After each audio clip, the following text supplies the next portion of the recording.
Mesdames, Messieurs, je vous suis reconnaissant de m'accueillir avec mes camarades et de m'avoir permis d'y prendre la parole en toute liberté, comme je vais le faire. Je voudrais que ceux qui m'entendent, si loin qu'ils soient, sachent qu'ils ont ici à Gentiou, le 11 novembre, le lieu de leur rendez-vous. Je veux rendre hommage à ceux qui ont décidé en 1987 de commencer ces rassemblements. Et bien sûr, ils ne pouvaient pas savoir à quel point leur action serait utile pour fixer un repère dans le temps et dans l'esprit à chacun, à l'heure où partout, à la même heure en France, se multiplient des déclarations très verbeuses sur la paix qui ne sont accompagnées d'aucun acte précis pour la rendre crédible, mais souvent sont accompagnées de décisions qui conduisent exactement à l'inverse, comme nous l'avons entendu tout à l'heure avec la déclaration du gouvernement pour ce 11 novembre. Mon intention est de venir dans ce lieu remarqué et remarquable pour accomplir la fonction de lanceur d'alerte. Nous autres, les Insoumis, nous avons choisi notre nom en sachant que c'était de cette manière que l'on nommait ce qu'ensuite on allait fusiller. Et nous étions dans la continuité de ce que vous avez entrepris ici, quand, à l'initiative du député Bastien Lachaud, député insoumis de la Seine-Saint-Denis, nous avons proposé la loi pour la réhabilitation des fusillés pour l'exemple, qui a été adoptée par l'Assemblée nationale avant d'être enterrée au Sénat. Si bien que nous savions, comme vous, quelle que puisse être dans l'histoire nationale l'importance de la défaite de l'envahisseur, à chacune des guerres où nous avons dû les subir. Il n'y avait, pour finir, avec le recul du temps, plus rien et rien vraiment à célébrer, comme l'avaient dit les premiers, les Creusois, à un massacre d'1 300 000 combattants, 20% de ceux qui ont été engagés, suivi de 500 000 autres morts dans l'année qui a suivi, le tiers du territoire national dévasté. Il n'y avait là aucune gloire à tirer d'un tel massacre, puisqu'en toute hypothèse, il avait été fomenté, combiné, organisé par des gens qui n'avaient aucun intérêt ni patriotique ni national, sinon l'intérêt de remettre en route la machine infernale qui crée les guerres, le capitalisme. Alors, cette alerte, elle vient à un moment singulier dans l'histoire de France. C'est la deuxième fois que l'ONU met en cause notre pays, met en cause plus exactement la diminution des libertés publiques dans notre pays. C'est la deuxième fois que l'on dénonce le fait que des personnes sont interpellées, arrêtées, parfois jugées et condamnées, comme le fut le leader de l'Union départementale CGT du Nord, condamné à de la prison avec sursis pour avoir dénoncé le génocide à Gaza, comme l'ont été la présidente de notre groupe interpellée avec Rima Hassan pour apologie du terrorisme et combien d'autres dans ce pays, si bien qu'aujourd'hui les organismes internationaux demandent à la France de réviser sa définition de l'apologie du terrorisme. Et voici que hier encore, 2 plaintes sont déposées par l'illégitime ministre de l'Intérieur contre 2 parlementaires qui ont dénoncé ce qui s'était passé aux Pays-Bas parce qu'ils refusaient de reproduire la version officielle médiatico-politique que nous sommes tous censés devoir répéter, sinon à être envoyés devant les juges.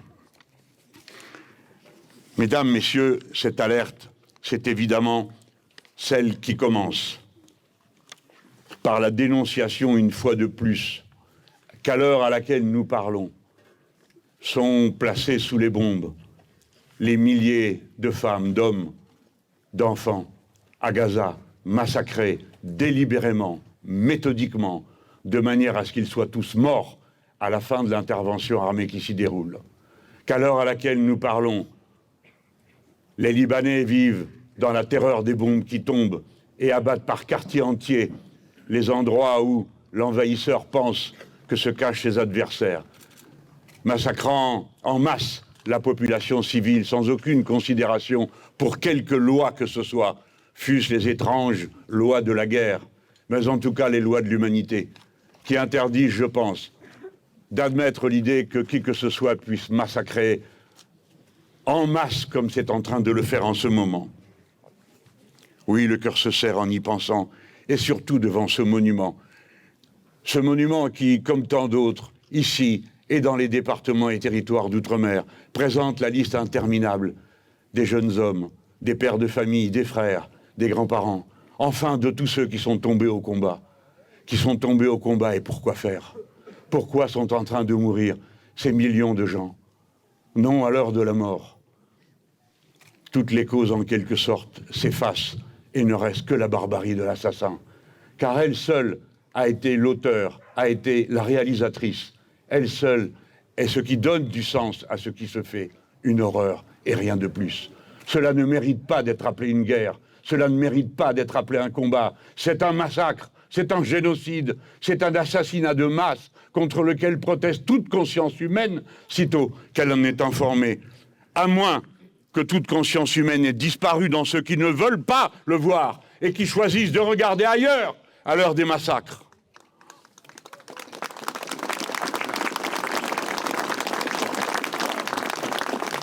L'Ukraine, à ce moment incertain de la guerre, fait courir du fait de l'invasion inacceptable. Et nous, les Français, peut-être plus forts que d'autres peuples, nous savons de quel prix on paye l'invasion.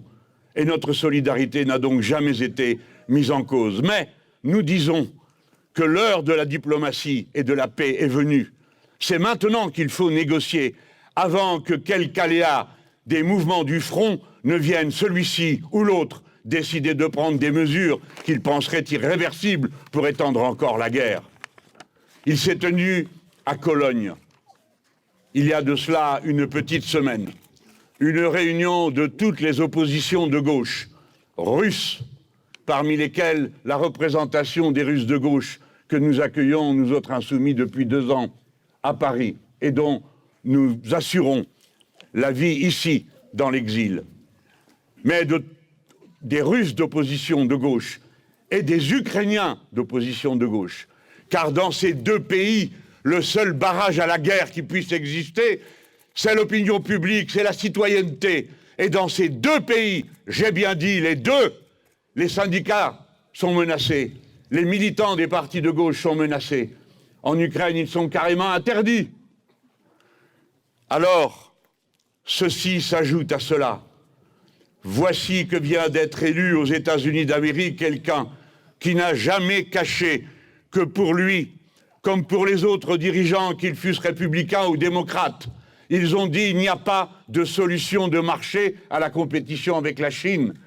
Quand un incident militaire par jour éclate dans cette région du monde, nous sommes obligés de nous souvenir qu'il vit les 2/3 de l'humanité, qu'il se réalise les 2/3 de la richesse du monde, et que nous sommes sous la menace de la guerre, là aussi, qui est préparée délibérément, organisée méticuleusement, avec des projets d'alliances militaires qui nécessairement sont faites pour faire la guerre, car on n'a jamais vu que nulle part se soit accomplie la fausse formule « si tu veux la paix, prépare la guerre ». Si tu prépares la guerre, tu as la guerre. Et si tu veux la paix, prépare la paix. Il n'y a pas d'autre doctrine qui puisse être appliquée et qui nous mette à l'abri de la guerre. Et mon alerte, elle vient à vous, citoyennes et citoyens français, sans qu'on vous ait demandé votre avis, quelle que soit la forme sous laquelle on vous l'aurait demandé.